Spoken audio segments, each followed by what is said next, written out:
L'hebdomadaire session du Conseil des ministres s'est tenue ce vendredi 24 avril 2026 à Bobo-Dioulasso, à la veille de l'ouverture officielle de la 22e édition de la Semaine nationale de la culture SNC Bobo 2026. La session du Conseil des ministres a été présidée par le camarade capitaine Ibrahim Traoré, président du Faso, chef de l'État.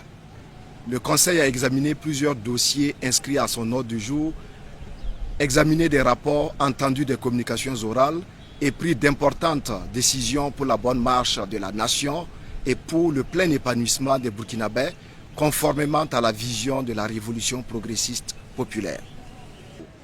Au titre du ministère de l'Économie et des Finances, le Conseil a adopté un rapport relatif au projet de document de programmation budgétaire et économique pluriannuel 2027-2029.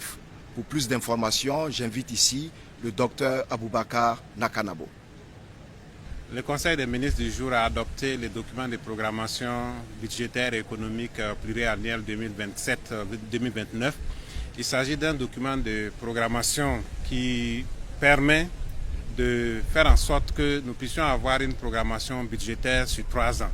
Ce document est bien sûr conforme au plan Relance qui a prévu 4 piliers essentiels. Le premier pilier portant sur le renforcement de la sécurité, de la cohésion sociale et de la paix. Le deuxième pilier portant sur la refondation de l'État et la réforme de la gouvernance. Le troisième sur le développement du capital humain et le quatrième sur le développement des infrastructures et la transformation de l'économie. Donc le document pluriannuel a effectivement tenu compte de ces piliers essentiels et également avec des options stratégiques claires. La première option stratégique, c'est l'efficacité de la dépense publique, faire en sorte que chaque franc dépensé puisse avoir un impact au profit des populations. Il y a également, en termes d'options stratégiques, le renforcement donc, de la souveraineté en termes de financement. Quand on regarde le budget, l'essentiel des dépenses effectuées sur la base des ressources propres, ce qui est très important. Nous avons également prévu, pour renforcer davantage les infrastructures, la prise en compte des PPP, notamment des PPP avec des options où le paiement est fait par les usagers, ce qui va permettre donc de disposer des infrastructures sans trop impacter le budget. Et tout cela nous permet d'avoir une maîtrise du déficit budgétaire qui, sur les 3 ans, va rester donc en dessous de 3%. Et également, nous avons une tendance haussière de la mobilisation des ressources et également une maîtrise de la dette publique qui va donc aller à des niveaux en baissant par rapport donc au PIB. Il faut dire que pour l'exercice 2027, qui est donc le premier exercice du DPBEP, qui va en réalité préfigurer la loi des finances 2027, nous avons prévu un taux de croissance de 5,7% et un taux d'inflation autour de 1,5%.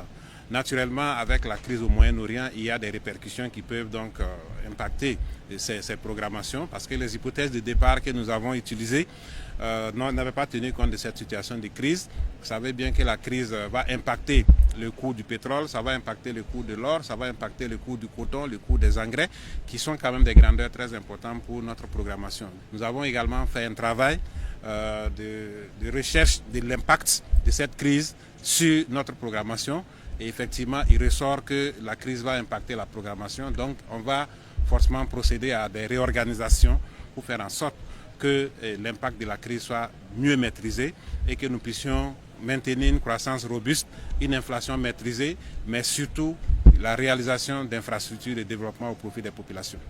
Pour le compte du ministère de la Guerre et de la Défense patriotique, le Conseil a adopté un avant-projet de loi portant organisation de la réserve militaire au Burkina Faso.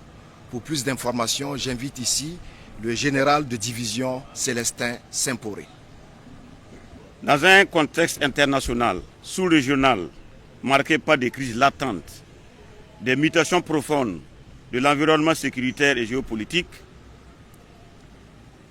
le Burkina Faso, engagé dans la quête de sa souveraineté, de son indépendance véritable et en lutte contre le terrorisme, a jugé nécessaire de disposer d'une réserve militaire.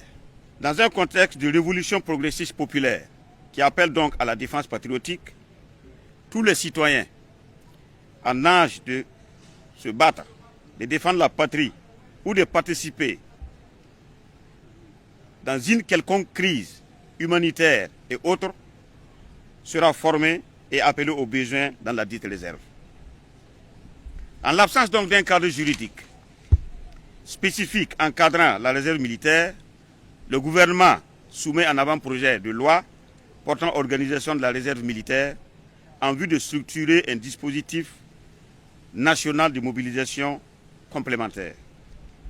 Les objectifs poursuivis sont donc le renforcement des capacités opérationnelles de défense, la structuration d'un vivier de réservistes immédiatement mobilisables, la consolidation du lien entre nations et les forces armées nationales et forces de sécurité intérieure, l'adaptation des dispositifs de défense aux réalités sécuritaires, la promotion de la souveraineté nationale par la mobilisation des ressources internes. D'ores et déjà, 100 000 réservistes seront recrutés et formés d'ici la fin de l'année 2026. C'était donc là les principales décisions prises ce jour par le Conseil des ministres. Je vous remercie.